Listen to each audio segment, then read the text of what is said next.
Nick Hurd, I run Hurley Boats down in Tauranga, New Zealand. Why did we start it? I wanted to build my own thing.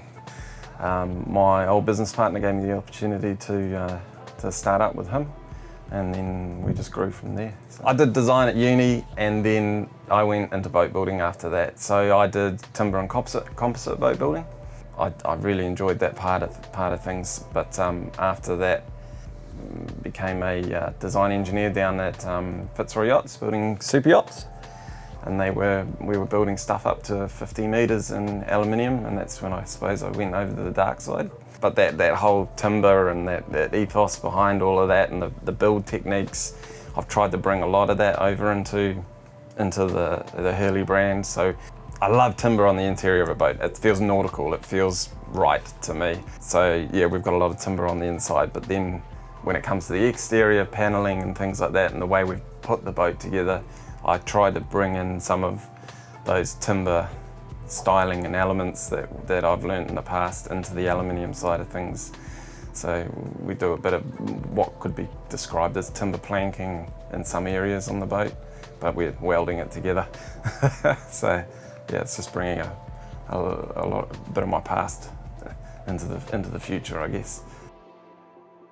The first bits of inspiration, so obviously we hear all back to the older school stuff, but the plumb bow, for example, I mean that's really old school.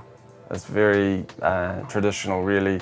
The plumb bow's always been based around longer waterline length, more efficient boat on the water. So we've got around a 70-degree entry point up on the bow, and then we utilise that to be able to make the ride as soft as possible and make the vessel pop up from chop, wind and things. So, and then it ties back down into a relatively shallow aft end. So we've got around about 11-degree dead rise on the back, but that gives us our stability.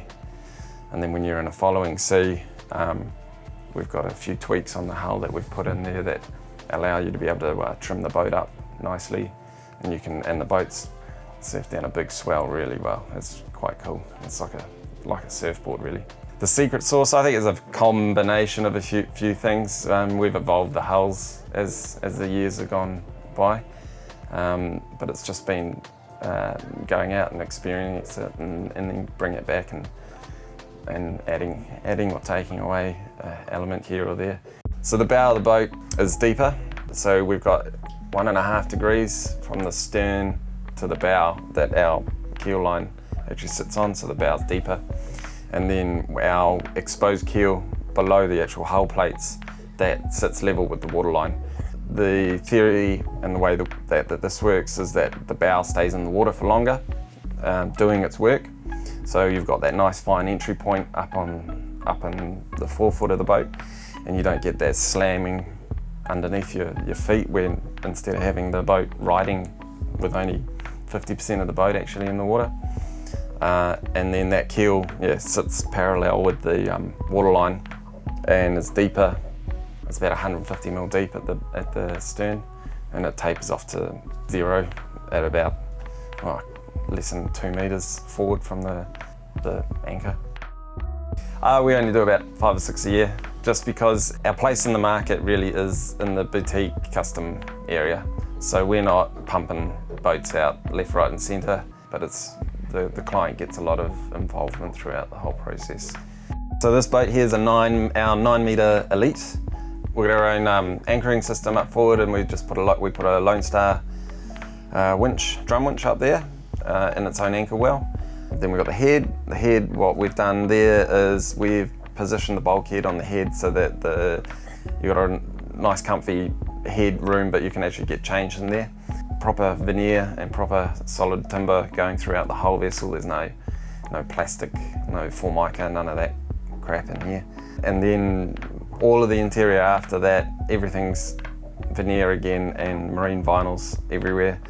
We don't put front runner anywhere except for in cubby holes and things like that. After the head again, we've got the two single beds, which what we tried to do down there was create that into another little lounge area. So it extends from the wheelhouse and you can still feel sociable down there. Coming back into the cockpit, we've got our nice cool dash, which we're very proud of. We always pay particular attention to our dashes. I really think it's the heart and soul of a boat. You want to feel like you're commanding something awesome, and I think we do that pretty well. The boat's got twin 300 Yammies on the back with the full Helmmaster system. So we've got electronic steering, electronic throttle.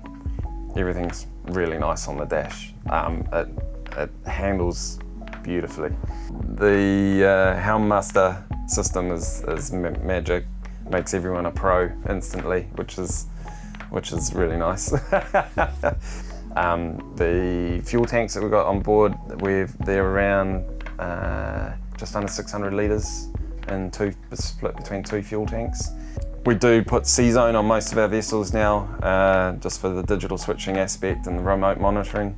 We do always put in hard switching for the digital side of things as well, so this boat's got the C-Zone switches, but we always put that in on the dash so that you've got easy access to your instant bits rather than just having it purely on the screen. This boat's got a single 16-inch Simrad. What else have we done?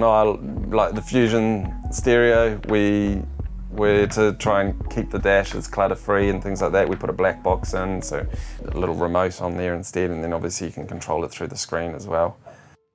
But in the cockpit, there's quite a few tricks out there. So we've got the folding rocket launcher, we've got fold-out seats. It is a very functional fishing cockpit area.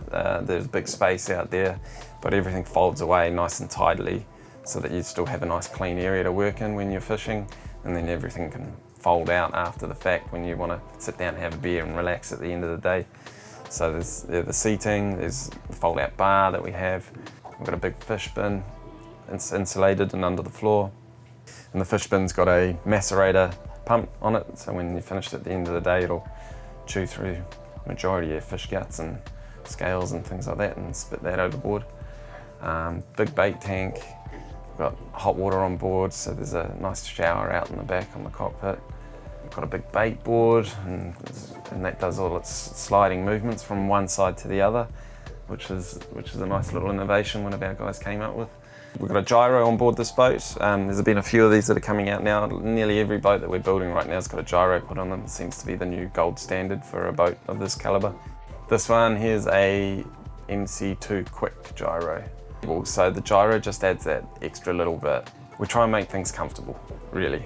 That's the ethos behind what we're really trying to do. Like the whole ride, we're not producing a boat that, yes, the boat will do 40 plus knots, but we're not designing it to do that because it's not a speedboat. It's a recreational boat that you're going out to go for a fish and enjoy your time with your family and friends. So it does 20 to 30 knots nice and comfortably, but we're not trying to get this thing airborne. It's not a poster boy boat doing flips in the air. So yeah, everything's about comfort, and that's the gyro just adds that another aspect on top of that. So structure-wise, we do a 6mm hull, and then we do 6mm stringers and girders, and then all of our boats have a main girder that runs fore and aft. Well, two main girders, fore and aft, and they go full height. So for example, under this floor here, we've got a girder that is nearly 800mm high. On the 9-metre boat, we run an 8mm keel as well, and then we've got our external keel on top of that. The sides are out of 5mm, but they've still got stringers, 6mm stringers that run through as well. And then the boat effectively is built like a mini ship, so we've got full ring frames all through the whole vessel. So it's not just underfloor structure, the whole boat, the frames come all the way up, right to the gunnels.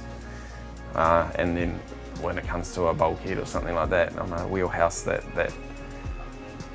frame goes from the base of the hull all the way up to the top of the roof. So everything's tied in, everything's welded, everything is structurally sound. We don't glue roofs on after the fact or anything like that. It is all welded and solid.